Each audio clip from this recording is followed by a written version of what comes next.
Bloomberg Audio Studios. Podcasts, radio, news.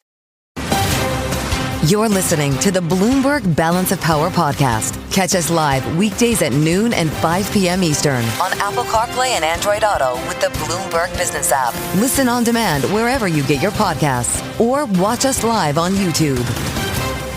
President Trump is going to be speaking about an hour from now before the Economic Club of Detroit. He's already there. In fact, part of his day includes touring a Ford factory as he tries to seize once again on the issue of affordability. This is not a new one for this White House. In fact, this is the latest stop on what many are calling the affordability tour, which the president kicked off in Pennsylvania at the end of last year. He also had a primetime address at the end of last year. Same issue, trying to deal with prices. And today, of course, it's coming against the backdrop of a CPI report that showed core inflation up less than expected in December. That's the upshot for investors today, even if they are worried about what the banks are telling us. The president, remembering that primetime address, it was the 18th of December, trying to trump the White House policies on prices. Here he was. Let's listen. We're bringing our economy back from the brink of ruin. I am bringing those high prices down and bringing them down very fast. You will see this in the new year. I will announce some of the most aggressive housing reform plans in American history. And of course, he did just days ago announce his ban, or at least his call for a ban on institutional investors buying single family homes. He's also made news with capping credit card rates, among other issues that we're likely to hear about. And by the way, Bloomberg Radio is going to be taking that, Bloomberg TV and radio, the speech in full coming up, if he's on time, of course, at the top of the hour. Let's start, though, with Bloomberg's Tyler Kendall. She's at the White House right now, where the conversation is about affordability on this day. The president will be back before the day is over. Tyler, what's going to be the message when we see him in Detroit? Yeah, hey, Joe. Well, we are expecting President Trump to try to refocus the narrative around his economic policies with this trip to a critical battleground state today. And he is already making headlines on his first stop while touring a Ford manufacturing plant. He's talking to reporters as we speak. One of the headlines crossing is that he's saying that we can't expect a Federal Reserve chair pick within the next few weeks. Not necessarily news that's in line with our prior expectations that decision could come later this month. But it does go to show how the economy is really front and center for President Trump today as he continues on later this afternoon to address the Detroit Economic Club. And this is a place, Joe, I think it's worth mentioning, where President Trump has made significant inroads in the state, but it is also a state that has a mixed economic picture. A new poll released by the Detroit News earlier today finds that 2/3 of likely Michigan voters feel that costs have gone up for them over the past year, and that is really putting the pressure on this White House that has been playing defense over the issue of affordability. And that is why we are expecting President Trump to really tout some of these proposals that fall in perhaps the more populist camp when it comes to his ideas, even if they might not all have the congressional wherewithal at the moment to get through, including, as you just outlined, the proposal to cap interest rates on credit cards or ban institutional investors from buying single-family homes. This is President Trump's third domestic visit since early December in what we were expecting to be this affordability tour, and comes after a week where geopolitics has really been in the spotlight. Joe, the White House press secretary Caroline Leavitt previewed to reporters on Air Force One on the way over to Michigan that we can also expect President Trump to talk about Iran. One of the headlines that's just crossing is that he is telling reporters there with him in Michigan that it is a good idea if Americans evacuate from Iran. As we know, this White House is mulling potential action in the country. Yeah, I'm glad you mentioned that, Tyler. The president speaking as he makes his way toward the speech in Detroit, saying that Steve Witkoff, his special envoy, met with Iran's exiled crown prince over the weekend. Axios is now adding that headline to his commentary on evacuating Iran. We don't have any other thoughts of imminent action, do we? The president was supposed to be briefed today on options. Has he made up his mind? Well, at this point, the White House hasn't put out whether or not he was. A senior administration official did confirm over the weekend that President Trump was presented with an array of military options for potential strikes and that he was seriously considering authorizing an attack in the country after he has openly backed the protesters. But at the same time, the White House had been maintaining that diplomacy was still on the table, confirming that Iran had asked the U.S. for a direct meeting. But then, Joe, we got this post from President Trump earlier today on Truth Social where he said that he was calling off completely all meetings between the U.S. and Iran. So we are drum beating potentially here to an announcement or a decision from the administration, but we know that there are an array of options on the table, from direct military strikes to cyber attacks to, of course, keeping those channels of communication open. The president on Truth Social writing to Iranian patriots, he says, keep protesting, take over your institutions. Tyler, thank you so much. Tyler Kendall on the North Lawn of the White House. Save the names of the killers and abusers, Donald Trump writes. They will pay a big price. I have canceled all meetings with Iranian officials until the senseless killing of protesters stops. Help, he says, is on the way. MIGA, M-I-G-A. I guess we're making Iran great again. We'll see what the congressman thinks about this. Krishnamoorthi, the Democrat from Illinois, is with us right now on Bloomberg TV and radio. And Congressman, it's good to have you back. I hope the year is starting out well for you. Are we about to go to war with Iran? I don't know. I'm hopeful that we are not. I hope that cooler heads prevail. Right now, however, the protesters in Iran are showing incredible bravery, and they are basically, unfortunately, being met with unspeakable violence. There are estimates that thousands of Iranians have been murdered by their government, and we have to speak with one international voice in support of them and a free and democratic Iran. Yeah, President threatening tariffs on those who do business with Iran. Congressman, your thoughts on what that means for China and for U.S. trade with China, knowing that you were, of course, the top Democrat on the China Select Committee. Where's the president going with this? Well, I think that these types of sanctions seem to make sense to me. At this point, the Iranian regime is basically, in my humble opinion, basically using their oil profits to continue to militarize, to deprive their people of their freedoms, but also to continue with malicious activities around the Middle East. We've seen this time and again. And I think that at this point, again, I'm hopeful for a diplomatic solution, but the violence needs to come to a halt right now. We're seeing some terrible numbers, Congressman. And I think you might have seen those pictures of those body bags. Group. Yes, we sure did. So with all of this said, is decapitation of the regime a realistic prospect right now? Does that need to happen? Well, you're talking about the supreme leader. There's a president, but really the president reports to the supreme leader. I don't think that is something that I don't see that in the cards right now. I think that at this point,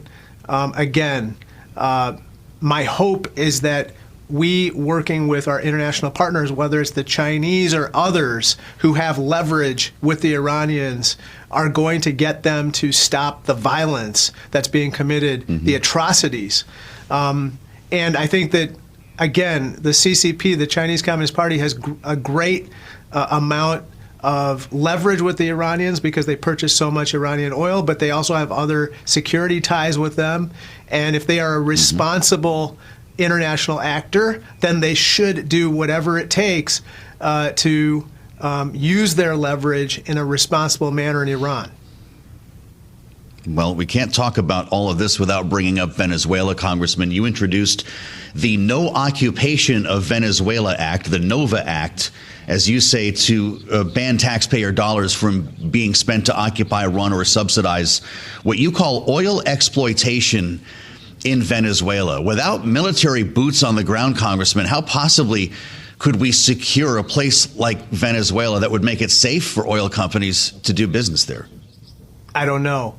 I think that the Trump administration doesn't know either exactly what they're doing in Venezuela. There doesn't seem to be a thought-out plan for the day after having taken Maduro out of power. Now, I think that what we are doing is two things. One, in Congress, we need to pass this war powers resolution that would prevent our armed forces from being deployed in Venezuela without the consent of the American people through Congress. And then the second is no taxpayer dollars should be used to run or occupy Venezuela. My biggest concern is that as Trump meets with these oil executives in the White House and they say, well, we can't do this without this and that and maybe other incentives, that he basically asks American taxpayers to fund those incentives. And so this seems like a very timely piece of legislation, one that me and Joaquin Castro introduced, and I'm going to continue to pursue it. Is the bank shot on China worth all of this? Congressman, China was Venezuela's biggest buyer of oil. Is this good for America? Well, I think that, in my humble opinion, the American people don't want a military adventure anywhere in the world after Iraq and Afghanistan. They don't want another Iraq-style occupation of Venezuela. And if the Trump administration disagrees, they should come to Congress. Donald Trump should come to Congress, defend his position, and then try to get the support of the American people on his side before he commits either American lives or American treasure to this, in my humble opinion, reckless military adventure in Venezuela. Well, he says it's going to bring oil prices down and help secure the country. And while we talk about prices, I'm curious your thoughts on the president's affordability speech today. He's going to be talking, Congressman, about an hour from now in Detroit. And he's been calling for a lot of ideas that have been very closely associated with your party. Capping credit card fees would be one of them. Banning institutional buyers of single-family homes would be another. We spoke with Senator Elizabeth Warren last evening. She said she got a phone call from Donald Trump suggesting they work together on the issue of affordability. Is this what brings Democrats and Republicans together? I'm all ears.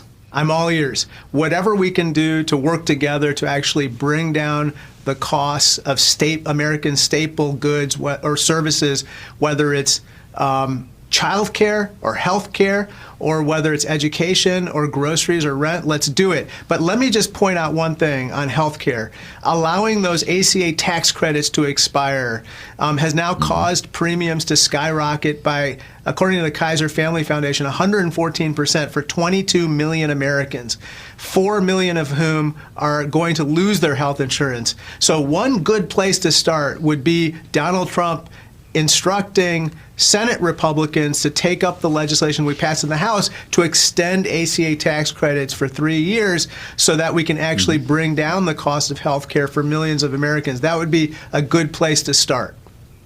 Okay, what if it's a slightly different version, like the Moreno bill that we're seeing come to form in the Senate, Congressman? It would not be a clean extension, and it wouldn't be 3 years. It would be 2, along with some eligibility requirements and an income cap. Is that something that you could see becoming law? Possibly. I mean, let's talk. Let's have a negotiation. I would absolutely. I think having some kind of restriction on abortion as part of any kind of extension of the ACA, in my opinion, is a deal breaker. But apart from that, we can talk about other parameters in the ACA, and let's get it done ASAP, because I have constituents who can no longer afford their health care. I have one person, Shadeen Butchart, who has ALS. She was paying $1,100 per month for her health insurance.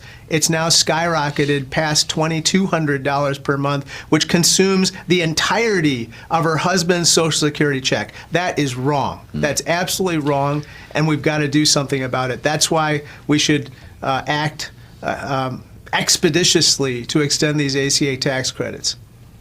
You'd also have to extend the window for open enrollment, right? There's talk, I think, of March 15th. Would that be enough to get people who figured there was no opportunity for them to get back on the rolls? I'm open to that. Whatever it takes to give people an opportunity to kind of sign up again, because you're right. Some people did sign up in the hopes that the tax credits would get extended, and other people just said it's just too expensive, and they just failed to sign up.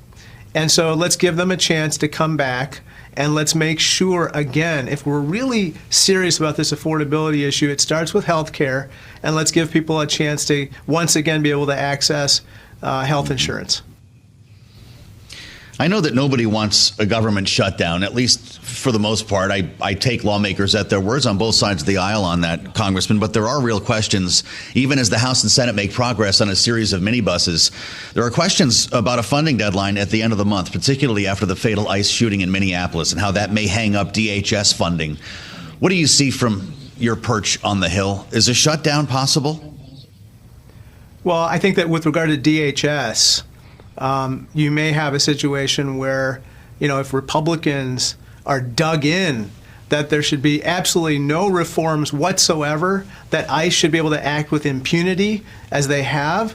I don't see a lot of Democrats joining on to that because in Chicago, which has been ground zero for ICE operations, we're talking about, thousands of people who were affected negatively.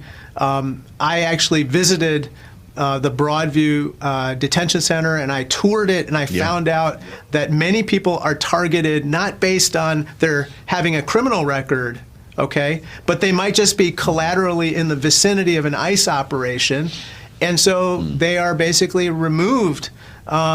Despite the fact that Donald Trump promised that he was only targeting the worst of the worst. Instead, he's disrupted communities, torn families apart, and that is wrong. And I think that the American people are on the same page as Democrats with regard to that sentiment. Well, this DHS funding issue could be a real problem, it sounds like, as we approach the deadline. Congressman Raja Krishnamoorthi, thank you, as always. The Democrat from Illinois with us live, only on Bloomberg TV and radio. Stay with us on Balance of Power. We'll have much more coming up after this.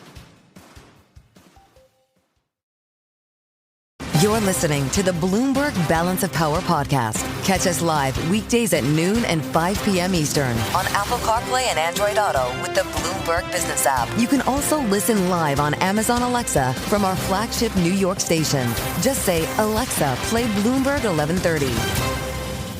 Live from Washington, it's great to see you. Thanks for being here on Bloomberg Radio. Unless you're streaming us live on YouTube right now or watching us on Bloomberg Originals, we'll welcome our global television audience to the conversation in just about a half hour's time.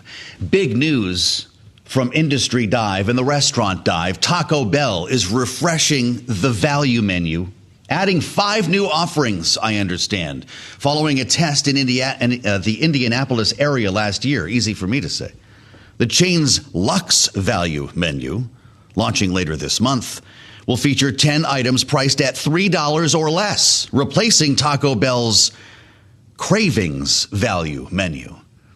Now, say all you want about Donald Trump and tacos, but there's a reason why this is happening. When we listen to the conference calls on these restaurant companies or any consumer-facing company right now, prices remain a big story. Affordability. This is why the president is in Detroit today. And he's going to be talking in about 90 minutes in front of the Economic Club about the big issue, affordability, the one that caused him to pick up the phone yesterday and call Elizabeth Warren. We actually spoke with the senator from Massachusetts following her speech at the National Press Club, talked about the future of the Democratic Party, populism, yes, affordability. And when she came out after criticizing the president, he called her. When she joined us on the late edition of Balance of Power yesterday, I had to start by asking, what did you guys talk about? Let's listen.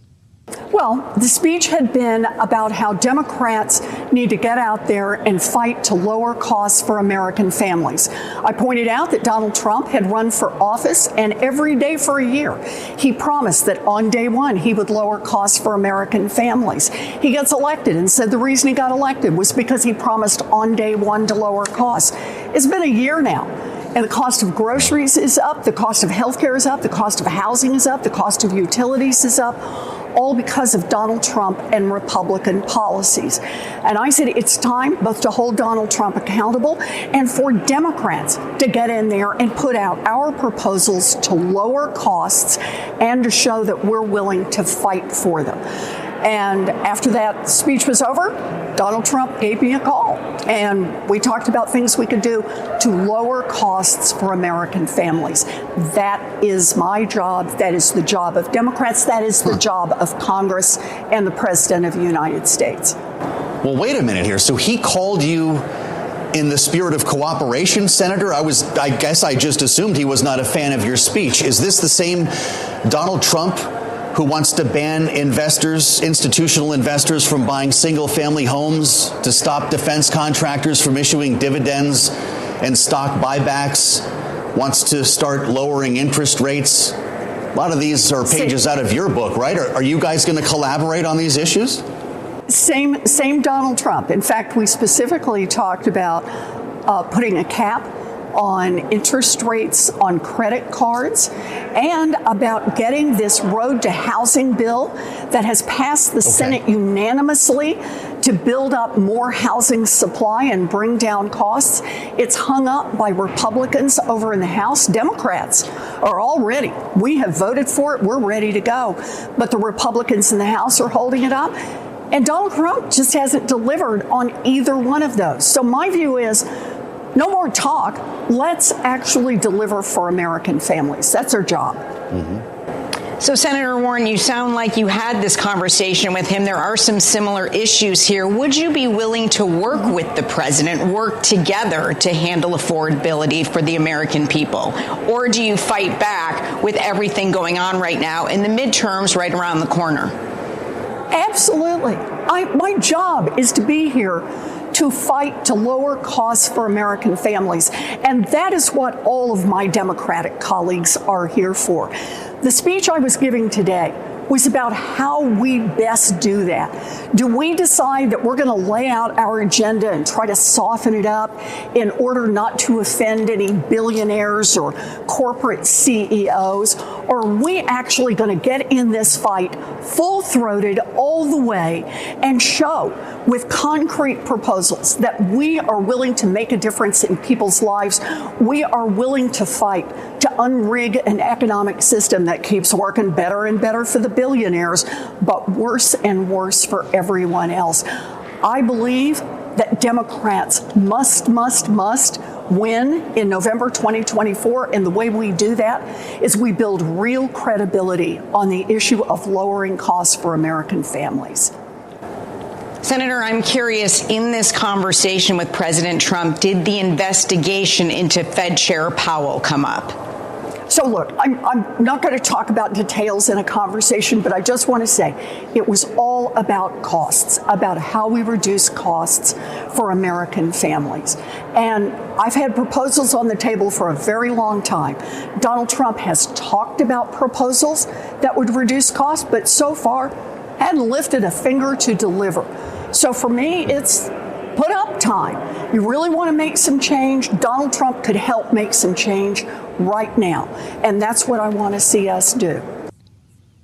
Remarkable part of our conversation, and thanks to our Texas Bureau Chief, Julie Fine, who was in on that interview as well. Are we serious? Are they really going to be working together, huh?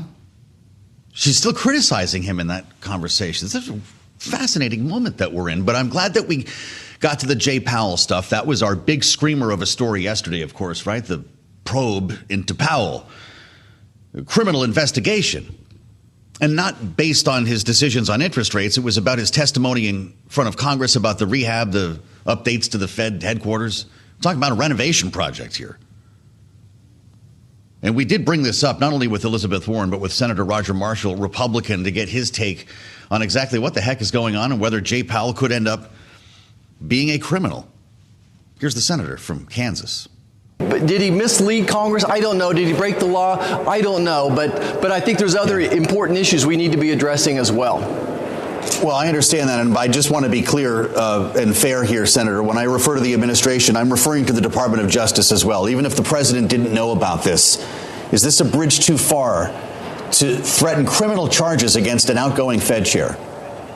Well, look, if anybody understands lawfare, it would be President Trump and his administration, that how political lawfare has been used against him. And I think it's important to point out that Jerome Powell is the one that has made this whole relationship political. In Trump 45, he raised interest rates sooner than they needed to be. During COVID, he was too late, too slow.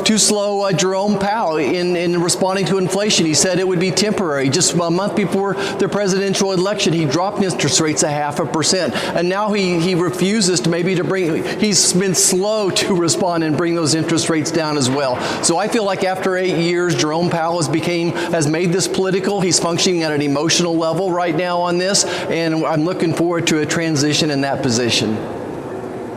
Senator, your fellow Senator Tom Tillis saying right now that he would oppose any nominee with all of this going on. Lisa Murkowski agreeing with him today. Do you agree with that? I don't, but May 15th is when his due date is, so to speak. I'm an obstetrician, so I work with due dates. So his due date is May the 15th. I think we'll have this issue resolved between now and then. And again, I go back to let's wait and listen to the president weigh in on this particular discussion. Well, there's a question about who is going to replace Chair Powell, of course, and I'm wondering to what extent you think this colors that conversation. If the president's pick, whether it's one of the Kevins or somebody else, if he happens to surprise us, Senator, is seen as being too close to this administration, too politically motivated, because this, in many eyes, boils down to a story about Fed independence.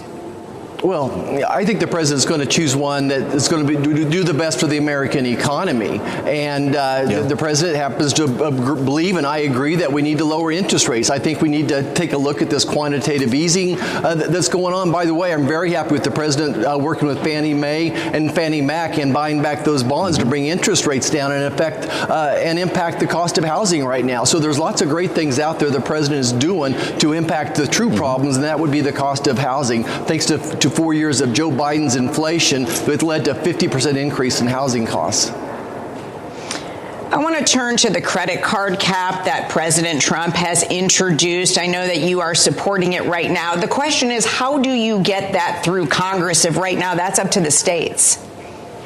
Well, I think that'll be a challenge for us, but that's why I came here. Look, I think it's important to realize that American families are paying $300 a month between paying interest on their credit card as well as the swipe fees. That banks are charging 20 to 30% interest, that Americans are paying 7 times more for swipe fees than the European Union is. So I think that what we've seen here is this oligomonopoly between 2 credit cards and a handful of banks. So I think that this will lower the cost of gas and groceries by 1 or 2%. And when the American people see that, they'll get behind it and push their members of Congress to pass this. This could be one of the simplest things we could do to lower the cost of living for hardworking American families.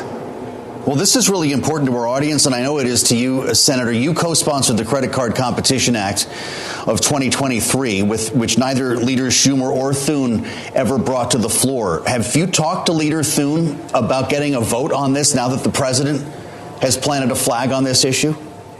Sure. Leader Thune's been very receptive to these conversations, and we'll wait to see when the opportunity arises. But again, if the job of Congress is to address the cost of living, just passing our credit card competition bill alone would lower the cost of gas and groceries by 1 or 2%. Fortunately, gas prices are coming down thanks to President Trump's policies of drill, baby, drill, but we still have other work to do. So I think that this would be a great win for the American people. Senator Roger Marshall, the Republican from Kansas, speaking with us late yesterday. And guess who was watching that one? That's the clip that President Trump posted on Truth Social. Obviously liked the idea that the senator was talking about his efforts to lower prices. And when it comes to this credit card issue, this is a tough climb for the president, whether he's got Congress on his side or not. The lobbying effort here will be pronounced. JPMorgan Chase, we mentioned earlier, put up earnings today, says everything is on the table to fight the 10% cap on credit card rates. Beyond that, JPMorgan Chase saying that it threatens to significantly change its business. It would harm both the bank and its customers. JPMorgan shares down about 3.5% right now. $313. USA Today out with the headline that just crossed the terminal. The U.S. could take action on Greenland in weeks or months. We'll stand by and we'll assemble our political panel next. Stay with us on Balance of Power. We'll have much more coming up after this.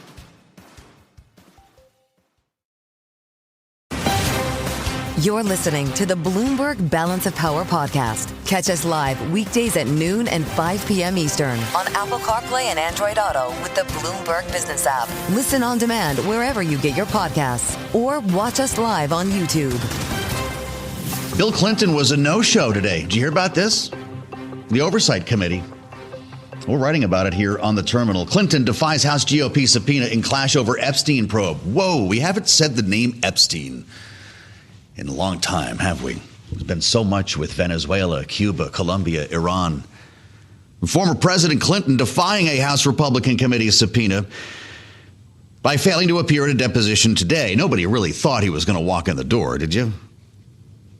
And instead wrote a letter. And now this is interesting. Most folks expected the no-show. We didn't expect the follow. There you see it on YouTube here. This is a multi-pager.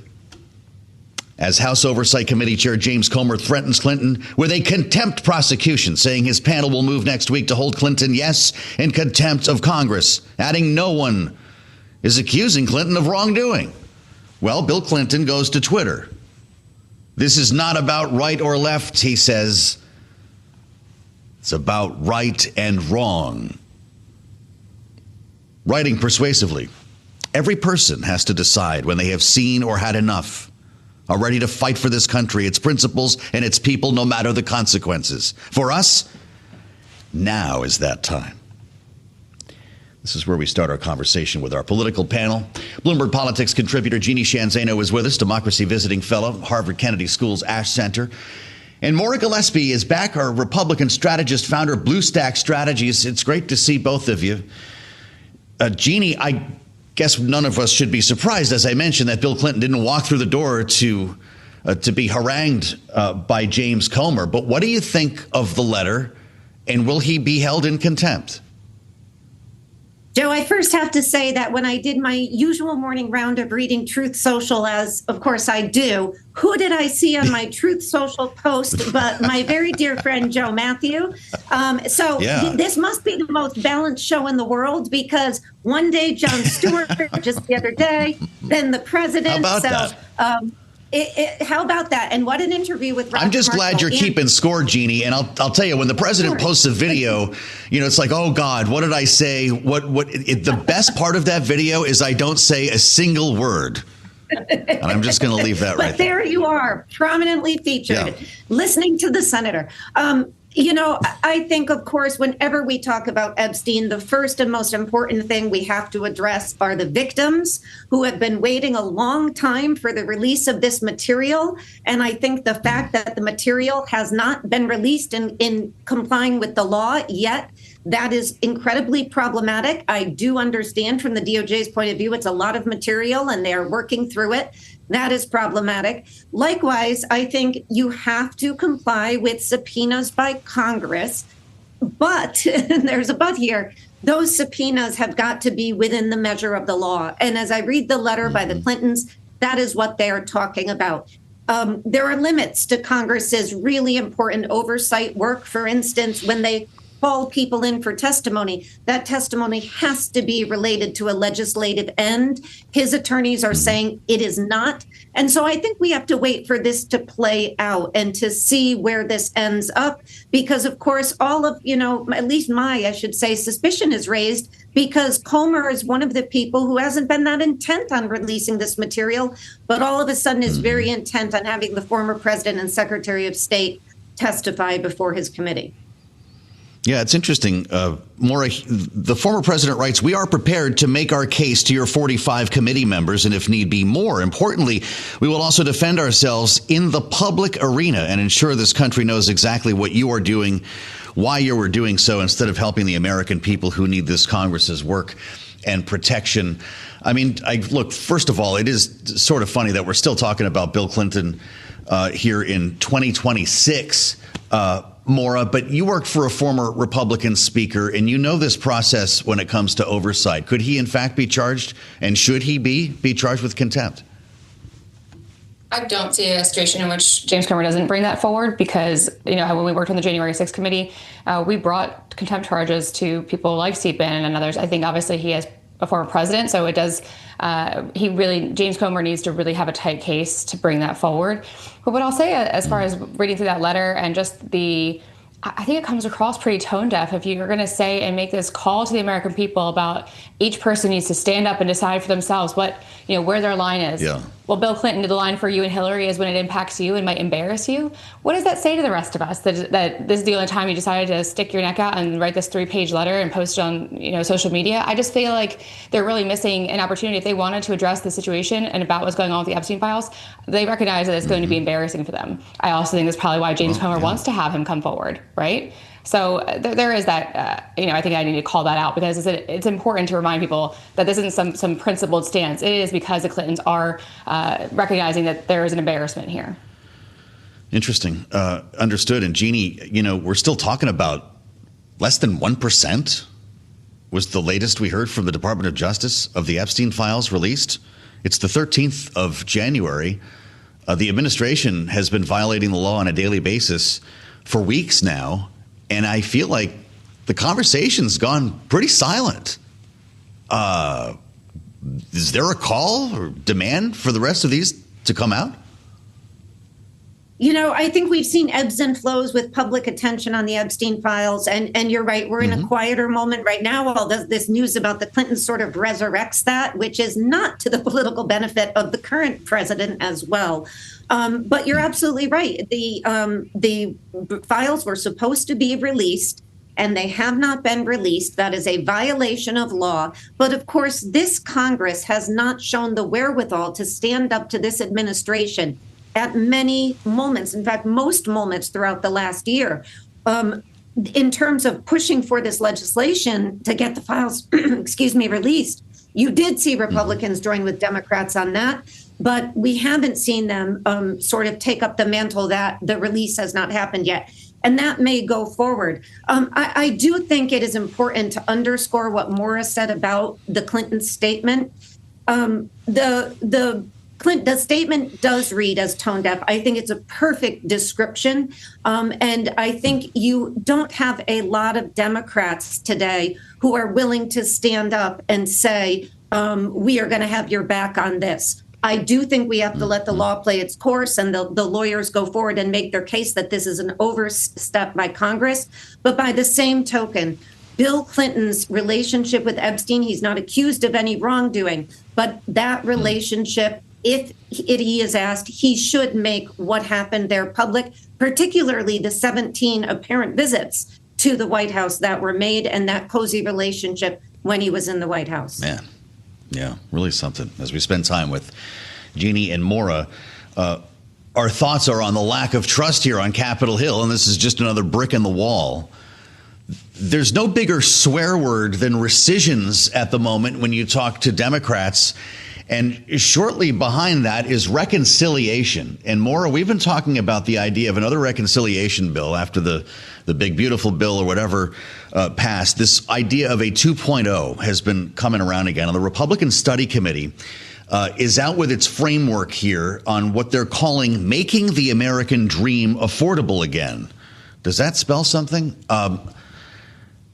And Punchbowl got its hands on the documents with some of the items in here, including the DAWN, a payment program that is a zero to low down payment mortgage for credit-worthy borrowers. There's also a bill eliminating capital gains for a home seller if the home is sold to a first-time buyer. A lot of affordability stuff in here that would really coincide with the president's messaging and what he's likely to say in the State of the Union. But Maura, would this not erode trust even further if Republicans pursue another reconciliation bill? Should they pursue it? Could they pass it at this point in time? Whether they could pass it or not, I'm not entirely confident. I do see this largely as a messaging tactic because they've lost the messaging battle here. With the president being so focused on foreign policy in ways that are not consistent with conservative principles or really our American values, they have struggled, I think, in a large way to talk to their constituents about what they're actually doing in Congress to make life more affordable and to make life better for them here at home. And so I do see this as an opportunity for not only people running for office in the Republican caucus, but for the president himself. As you mentioned, he has a State of the Union address coming up. This will be something for him to tout. Whether it has any legs to stand on, it doesn't really matter. I don't think to the White House. They need something to talk about and to really drive through to people who maybe are not paying attention to the details, but will make it sound good. And I say that, with a bit of a heavy heart, because I don't want that to be the case for Congress. Congress already has low approval ratings. We elect leaders to lead and to do something and to work with one another to get something done. And unfortunately, I see this as a messaging tactic, not an actual policy strategy. Interesting. Jeanne, maybe I'm getting at this all wrong. I mean, we heard Elizabeth Warren talk earlier. She's getting phone calls from Donald Trump. They're going to work together on affordability. Do Democrats line up behind a reconciliation bill that includes eliminating capital gains for a home seller, this zero to low down payment mortgage, call it the Don, maybe change the name? Could there be some bipartisan action here, or am I crazy? Maybe they could call it the Liz. Who knows? I don't know if we're going to see bipartisan action. And I thought it was really interesting today on this point that the Speaker of the House, of all people, sort of came forward and threw cold water on this idea about capping interest rates. And I don't think that's a big surprise. There are a lot of fiscal conservatives in the Republican Party and in Congress for whom all of these sort of Elizabeth Warren, Bernie Sanders, Don, if we can call them that, ideas are just anathema to who they are and what they've always believed in. So I think that's the problem that the president has if he intends to pursue these seriously via the legislative process. And, I got this sense from Mike Johnson's comments today that he sort of was just saying, the president, he throws these ideas out, but that's all this is. So I'm not even sure the Republicans in Congress are taking these ideas seriously. But Donald Trump's instincts politically are right. He ran on this. He has not delivered. And if he's going to have any chance in the midterms, or Republicans are, he's going to have an agenda to run on. Well, you're right about the House, Jeanne. The Senate, though, seems to be listening. Senators reintroduced Trump-backed Credit Card Competition Act just like that. Let's get Roger Marshall back on the line. Thanks for listening to the Balance of Power podcast. Make sure to subscribe if you haven't already at Apple, Spotify, or wherever you get your podcasts. And you can find us live every weekday from Washington, D.C. at noontime Eastern at Bloomberg.com.